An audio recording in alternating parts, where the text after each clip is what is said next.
কি করতেছো তুমি? এই যে পুঁটি মাছ দিয়ে আজ টক রান্না করব। আর তোমার পুঁটি মনটা মাছ, চাইছে টক খাইতে? হ্যাঁ সেই রক্ত তো ভাত খাওয়া যায় না, এর জন্য টক রান্না করব। আর লবণ দিয়ে কিন্তু এই যে পুঁটি মাছটা ধুয়ে নিব। লবণ দিয়ে মাছ ধুলে কিন্তু অনেক সুন্দরভাবে পরিষ্কার হয়ে যায়। এই যে বেশি এভাবে লবণ দিয়ে এভাবে ধুয়ে নেবেন। এভাবে ধুলে কিন্তু খুবই সুন্দরভাবে মাছটা ধোয়া হয়ে যায়। আর রাত্রের বেলা সেই উঠতে কিন্তু ভাত খাওয়া যায় না এমনিতেই। আর একটু টক রান্না করলে দেশি পুঁটি মাছ দিয়ে টমেটো দিয়ে, দেশি টমেটো দিয়ে টক রান্না করব।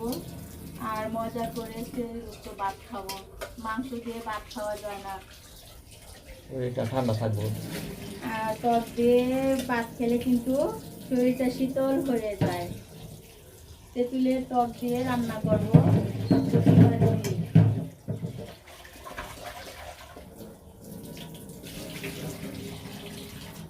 আর সবাই ভালো থাকেন, সুস্থ থাকেন।